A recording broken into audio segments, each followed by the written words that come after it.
बम बोले दोस्तों, अगर आप मेरे चैनल पे नए हैं तो प्लीज़ मेरे चैनल को सब्सक्राइब कर लीजिएगा। मेरा नाम खुशी है। सुना है सब लोग अपना नसीब लेकर पैदा होते हैं, पर शायद मेरा तो जैसे नसीब कहीं खो गया था।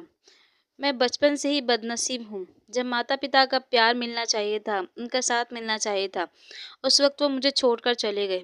बचपन से अब तक मुझे मेरी नानी ने पाला था। मामा-मामी के साथ मैं रहती थी।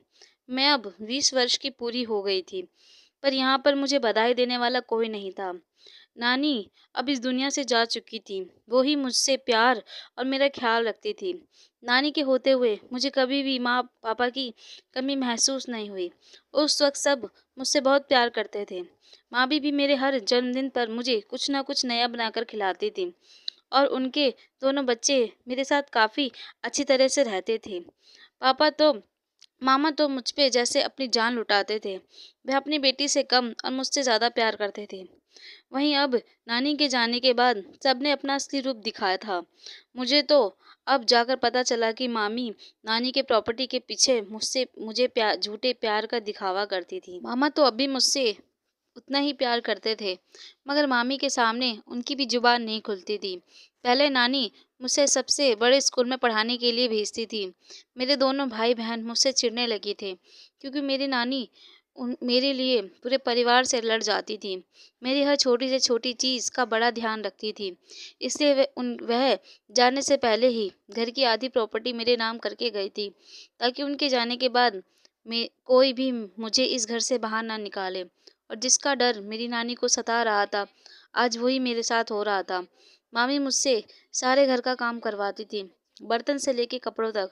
मुझसे मेरा बचपन ही छीन लिया था उन्होंने। मामा तो यहाँ ज़्यादा नहीं रहते थे, बस आना जाना ही करते थे। मामी उनके सामने तो मुझसे बड़ी अच्छी तरीके से बात करती थी, मगर उनके जाने के बाद मुझे घर की नौकरानी बना देती थी।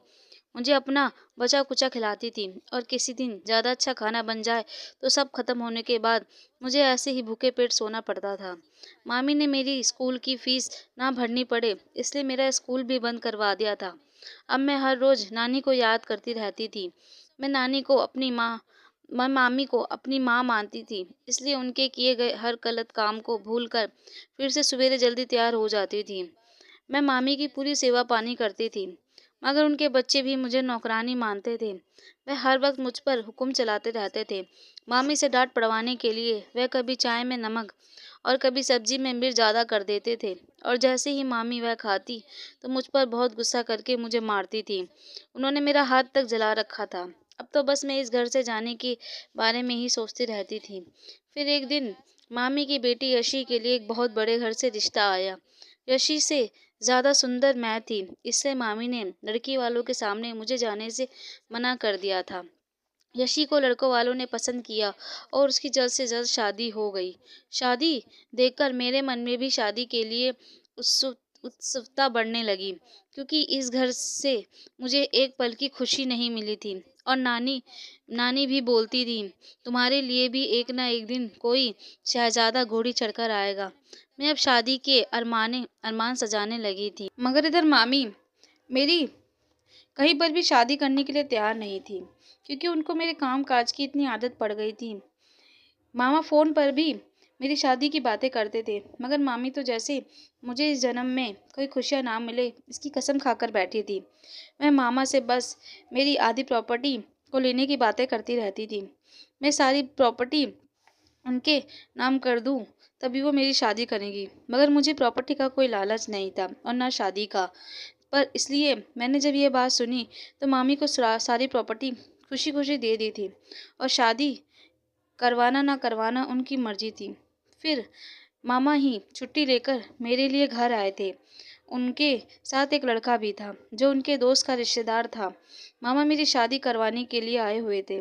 मामी उन सब लोगों के सामने कुछ ना बोल पाई, और मैंने मामा के विश्वास पर उस लड़के से शादी कर ली। उसका पूरा परिवार आया हुआ था, माँ और दोनों बहनें। शादी के बाद जब मैं अपने ससुराल में पहुंची तो शादी की रात मेरी सास मेरे मुझसे मिलने और मुझसे एक बात कहने लगी, जिसे सुनकर मेरे होश उड़ गए। यही कि आशीष को एक बहुत बड़ी बीमारी है, जिसका इलाज वह लंबे समय से करवा रहा है। पर वह ठीक नहीं हो रहा। अब तुम्हारी मर्जी है रिश्ते को आगे बढ़ाने की। मैं नहीं चाहती कि जो बीमारी मेरे बेटे को है वो तुम्हें भी हो जाए। फिर वह दूध का गिलास मुझे देकर चली गई। मैं तो पूरी तरह से शौक में आ गई थी। कहाँ खो गई थी मेरी खुशियाँ। बचपन से दुख झेलती आई थी और सोचा था कि शादी के बाद सुख मिलेगा, पर यहाँ पर भी दुखों का पहाड़ टूट पड़ा था मुझ पर। अब मैं क्या करूं? किससे यह बात शेयर करूं? मैं सोच ही रही थी कि मेरी दोनों नंदे मेरे कमरे में आ गई थी और बोली, आपको माँ ने जो कुछ भी कहा है वो सब कुछ झूठ है। हमारा भाई बिल्कुल ठीक है, उन्हें कोई बीमारी नहीं है। हम तीनों माँ के सौतेले बच्चे हैं और शादी के बाद उनके कोई बच्चे नहीं हुए तो वह उसका सारा दोष हमें मानती हैं, हमसे नफरत करती हैं। बड़ी मुश्किल से उन्होंने भाई की शादी करवाई थी और शादी के बाद उनकी पत्नी को टिकने ही नहीं दिया। हमें तो ये बात जब पता चली जब उनकी दूसरी पत्नी से वो ही कह रही थी जो आपसे कहा था। हमने यह सब बातें जब भाई को बताई तो उन्हें विश्वास ही नहीं हुआ हमारा। अब आप उन्हें मत छोड़ना, क्योंकि उन्होंने ये शादी भी बड़ी मुश्किल से की है और अगर आप उन्हें छोड़कर चली गई तो वह पूरी तरह से टूट जाएंगे। मैं अपनी सास और ननद की बातें सुनकर सोच में पड़ गई। जो मेरा गम था वो इनके गम के आगे तो कुछ भी नहीं था। मैंने उन्हें विश्वास दिलाया। आशीष भी कमरे में आ गए थे। मैं तो चुप बैठी थी कि तभी वह बोल पड़े, मैं तुमसे कुछ कहना चाहता हूँ। मेरी पहले 2 शादियाँ हो चुकी हैं और पता नहीं वो दोनों क्यों मुझे शादी वाले दिन ही छोड़कर चली गई। मगर अगर तुम्हें भी मुझे छोड़कर जाना है तो जा सकती हो। मैंने आशीष का हाथ पकड़ा और कहा, मैं आपको कभी भी छोड़कर नहीं जाऊंगी, ये वादा है मेरा। फिर हम दोनों पूरी तरह से एक हो गए थे। वो मेरे और मैं उनकी हो गई थी। फिर सुबह जब मैं नहाकर उठी और अपनी सास के पास पहुंची तो वह मुझे देखकर चौंक गई और मैंने कहा, माँ जी, दुख हो या कोई बीमारी एक ना एक दिन ख़त्म हो ही जाती है।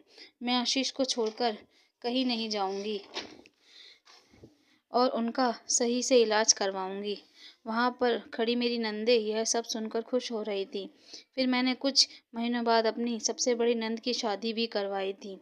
उसमें मेरी मामी और मेरी मामी के दोनों बच्चे भी आए थे। मैं मामी को देखकर उनके पास गई और उन्हें गले लगाकर रोने लगी। मामी भी मुझे देखकर बहुत खुश थी और कहने लगी, तेरे जाते ही उस घर में जैसे सारी खुशियाँ ही चली गई हैं।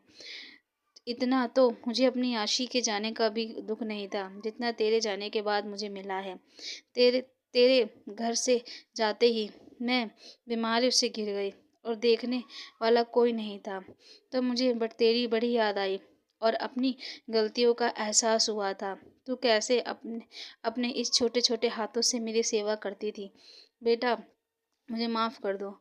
मामी मेरे सामने हाथ जोड़ने लगी। मैंने कहा, मामी, बड़ों का हाथ हमेशा आशीर्वाद के लिए उठना चाहिए, ना कि माफ़ी के लिए। मैंने तो आपको अपनी माँ माना था, तो जो भी आप मेरे साथ करती थी वो मैं तभी भूल जाती थी, इसलिए आपको माफ़ी मांगने की कोई ज़रूरत नहीं है। मामी ने मुझे और आशीष को बहुत प्यार और आशीर्वाद दिया। अब मुझे मेरी खोई हुई खुशियाँ वापस मिल गई थी और मैं भगवान का भी बहुत शुक्रिया अदा करती हूँ, क्योंकि अगर वह मुझसे दुख नहीं देते तो आज मुझे इतनी खुशी का एहसास ही नहीं होता कि खुशियाँ क्या होती हैं। अब मैं एक छोटी सी बेटियों की माँ हूँ और उन्हें अच्छी परवरिश देना चाहती हूँ। मैं नीता आपसे विदा लेती हूँ, फिर मिलूँगी अगली कहानी में। धन्यवाद।